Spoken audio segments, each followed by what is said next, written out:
끝판대장입니다. 구독과 좋아요, 알림 설정, 그리고 댓글까지 부탁드리겠습니다.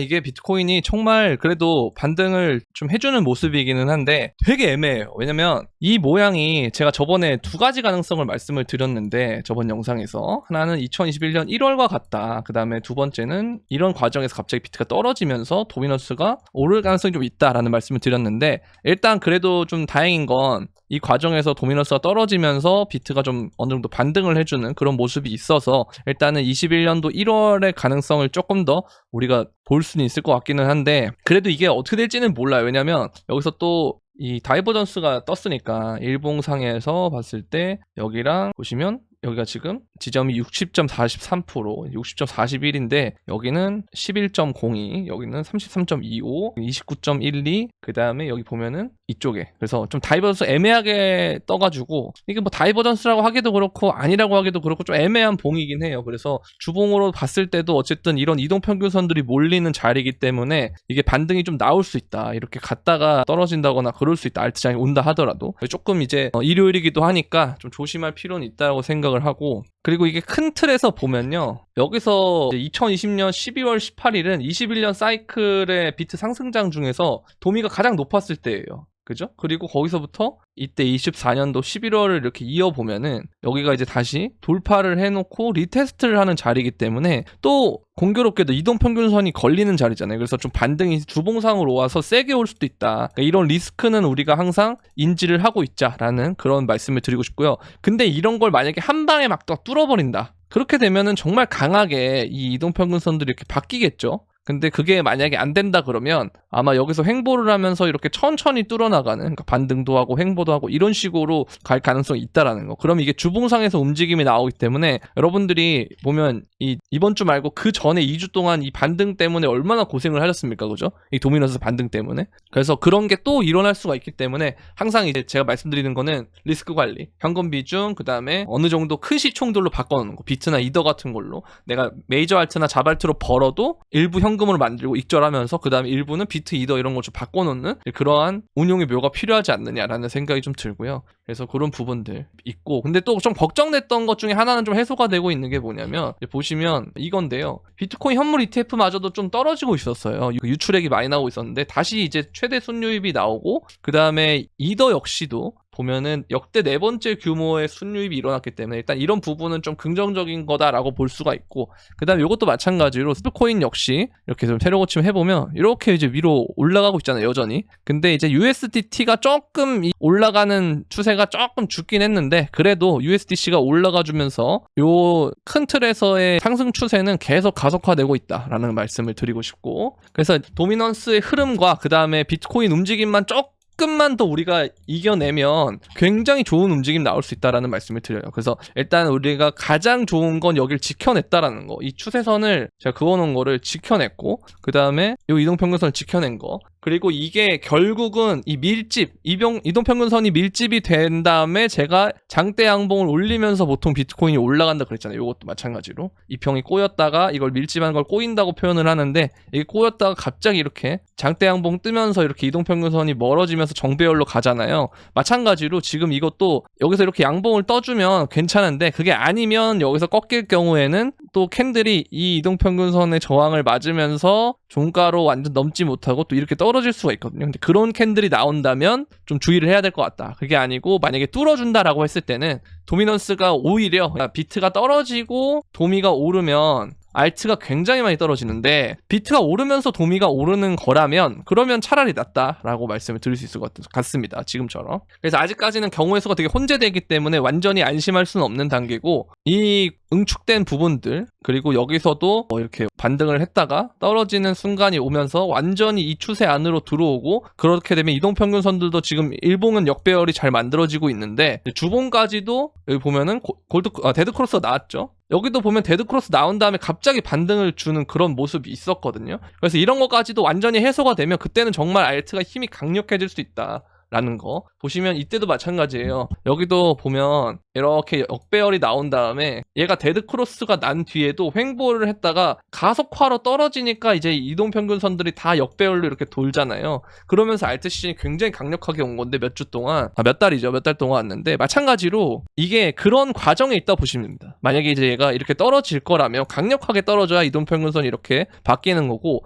그게 아니라면 좀 여기서 왔다 갔다 하면서 이렇게 가는 시간들이 좀 필요할 거다. 그런 걸 우리가 좀 인지를 하고 있으면 왜 갑자기 잘 가다가 안 가지? 이런 상황이 와도 너무 멘탈이 나갈 거 없이 잘 기다릴 수가 있다라는 거죠. 그래서 여러분들 항상 리스크 관리를 해주셔야 되고, 그리고 시장을 완전히 항상 떠나지 말라는 말씀을 제가 굉장히 많이 드리잖아요. 그러니까 이런 것들만 잘 지키시면 좋을 것 같아요. 근데 이제 이게 너무 어렵다라고 하시면, 자, 이렇게 이제 멤버십에 오시면 마찬가지로 여기 보면 코인, 진입가, 목표가, 손절가 이렇게 제공을 해드리고, 그다음 좀 리스크 관리를 해야 될 것 같다 하면 이때 보면 한동안 픽을 안 냅니다. 그렇죠? 픽을 안 내요. 근데 내는 것들은 그래서 일단 유니스왑 같은 것들도 보면 잘 갔죠. 그래서 이런 식으로 브리핑도 해드리고, 그 다음에 조심해야 될 것 같다 할 때는 계속 이렇게 말씀을 드리고, 보면 여기서도 애매했어요 사실. 그죠? 올라서 다행이긴 한데 여기서 만약에 떨어지면 반대로 리스크가 크니까 이런 손익비 있는 자리는 좀 조심해야 된다라고 영상에도 말씀드리지만 브리핑에도 저 실시간으로 말씀을 드리거든요. 그래서 이런 것들이 좀 도움이 될 것 같다 하시는 분들은 영상 설명란에 있는 멤버십 가입하기 버튼 또는 구독 버튼 옆에 있는 가입 버튼을 통해서 들어오시면 이렇게 멤버십 브리핑방과 소통방, 회원 게시물 보면 두 가지 링크 있으니까 들어오시면 되고요. 자, 그리고 마찬가지로 이제 현물 말고 선물도 있거든요. 선물은 별도의 선물방으로 하고 있는데 마찬가지로 이렇게 픽을 냅니다. 진입가, 목표가, 손절가 이렇게 제공을 하고 있는데 이번에 선물방에서 그런 얘기가 있었어요. 왜 숏을 안 내냐? 조정을 봤으면 숏을 내야 되는 거 아니냐 하는데, 이게 상승장에서는 그러니까 이렇게 대놓고 이번에 조정이 보여도요. 그러니까 여기까지 내가 잘 먹었다 해도 보통 이렇게 내려오면 그냥 상승장 끝났다의 느낌만 보거든요. 근데 갑자기 꾸역꾸역 이렇게 올라요. 이러면 이제 숏이 망하는 거예요. 그죠? 그래서 항상 저는 이제 상승장 때는 눌림롱을 위주로 치는데, 이게 결국 지나고 보면 되게 답답해 보여도 그 P&L이나 이런 거 보면 더 좋더라고요. 그래서 이런 것들을 많이 하고 있으니까 이번에 뭐 선물로 굉장히 좀 청산이 많이 당했다 하시는 분들은 선물방에 오면 도움이 된다라고 말씀을 드리고 싶고, 선물방 가입하는 방법은 영상 설명란에 있는 선물방 가입 신청 링크를 통해서 문의를 주시면 되겠습니다. 그렇게 말씀드리고 싶고요. 자, 그리고 이더리움이 업비트 상에서는 지금 올타임 하이를 찍고 이렇게 내려오기는 했는데 일단 좀 더 봐야 돼요. 항상 올타임 하이 깔짝하고 보시면 이때도 깔짝하고 떨어지고 깔짝하고 떨어지고, 그게 21년도의 11월이었으니까 이번에도 뭐 그러지 않겠다라는 생각은 들지만 그래도 항상 걱정은 해야 돼요. 그래서 어느 정도 인지는 하고 있으셔야 되고, 그래도 긍정적인 건 뭐냐면 이 부분인데요. 딱 봐도 여기 저항 엄청 심해 보이지 않나요? 21년도부터 24년도, 25년도, 그리고 25년도 이렇게 지금 하고 있으니까 이걸 이제 다른 색깔로 우리가 좀 이해를 돕기 쉽게 한다면 이러한 역헤드 숄더 모양이라고도 볼 수가 있어요. 그러면 이 구간을 통과하고 본격적으로 리테스트하는 과정까지 끝난다라고 가정했을 때 추후에 오르면 굉장히 큰 기대값을 보여줄 수가 있거든요, 이더리움이.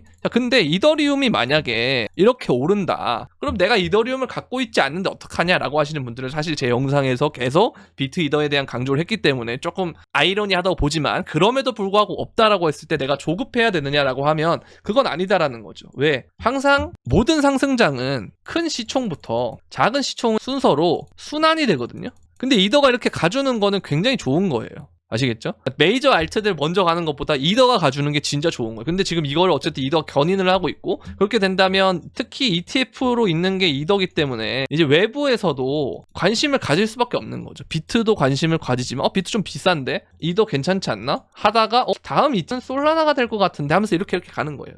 무슨 말인지 아시겠죠? 그러니까 물론 이게 딜레이가 되고 있긴 하지만 어쨌든 그런 기대감이라는 게 다 가격의 상승 요인이 될 수 있다라는 거, 이런 것들 여러분들 잘 이해를 하시면 좋을 것 같습니다. 그래서 어쨌든 우리는 이 상승장이 끝날 때 다 팔아야 된다라는 기조를 갖고 있으면 되기 때문에, 그럼 결국 장투의 개념은 아니다라는 거잖아요. 그럼 결국은 이 사이클이 끝나면 팔아야 되는데, 그러려면 이런 기대 심리로 오르는 것들을 잘 캐치를 해야 저평가 구간일 때 사고 고평가 구간일 때 팔이 된다는 거. 아시겠죠? 그러니까 이런 것들이 되게 중요하다라고 볼 수가 있고, 어쨌든 여전히 시장에 자금은 많고 저평가 구간인 건 맞다고 봅니다만, 다만 우리가 이걸 버틸 수 있냐? 못 버티냐는 거예요. 그러니까 이 조그만한 구간에서 사실 뭐 1주 길다면 1주 반 정도인데 이거 못 참으신 분들 많잖아요. 그게 다 어쩔 수가 없는 거거든요.